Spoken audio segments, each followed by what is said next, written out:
It's there, in your pocket, on the desk, in the cup holder of the car.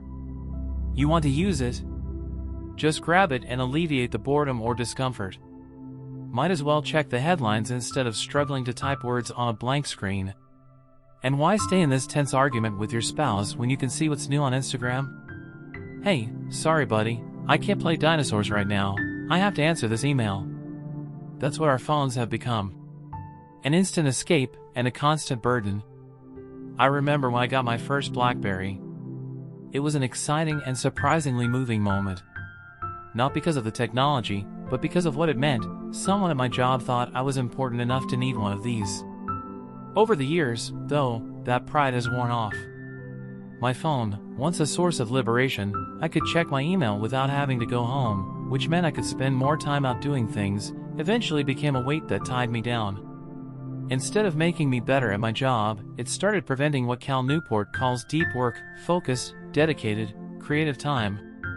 Instead of helping me have fun, it was making me miserable. So recently, I've been thinking a lot about how to use it less.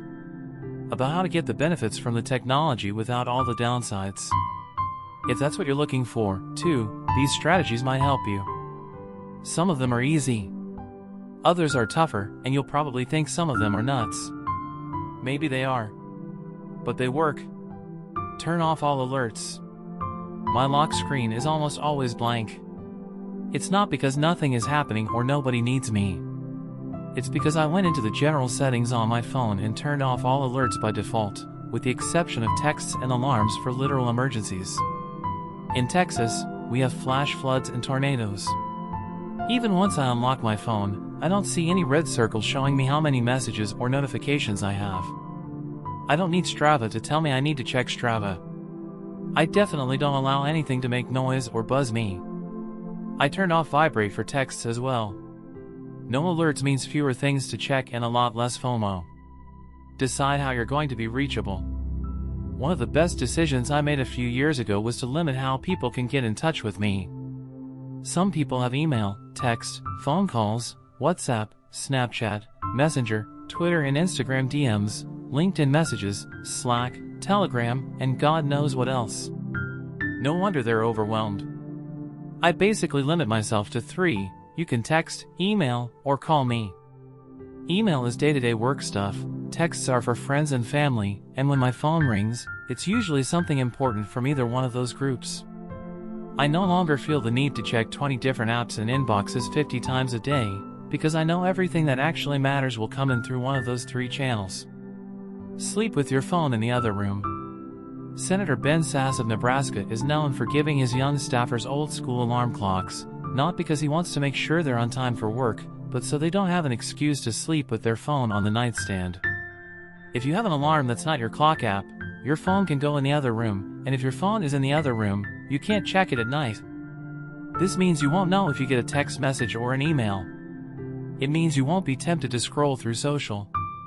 It means you'll have to lie there with your own thoughts, read a book, or maybe even go to sleep at a reasonable time. Start phone-free mornings.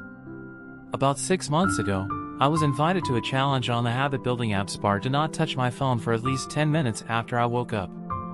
I'd been sleeping with it in the other room for years, but I still usually grabbed it first thing in the morning. The challenge came with a powerful incentive. Each time I failed, I'd have to pay $10. But the real draw was that it meant I could focus on being present with my son in my first waking moments. Soon, I started challenging myself to stretch 10 minutes into 30, then 45, then an hour. Now some mornings, if I am writing, I might not touch my phone until lunch. On those days, I'm happier and more productive. Get rid of social apps. I am old enough to remember the days when you checked Facebook and Twitter on your computer instead of carrying the apps around on your body 24 hours a day. That world was slightly less awful than the one we're in today. Twitter used to be fun. Facebook used to have photos of people's lunches. Now they're both filled with constant arguing. The decision to remove social media from my phone radically reduced the role these apps played in my life. Twitter is fine as a social diversion from time to time. As a thing you can access every time a thought pops in your head?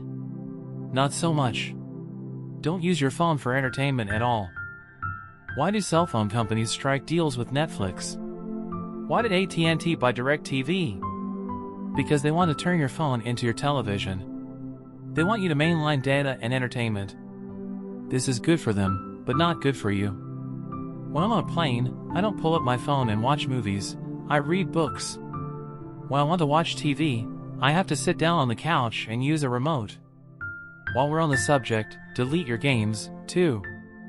Really smart psychologists, designers, and marketers have figured out how to make them as addictive and immersive as possible, and cutting them out is one easy way to use your phone less.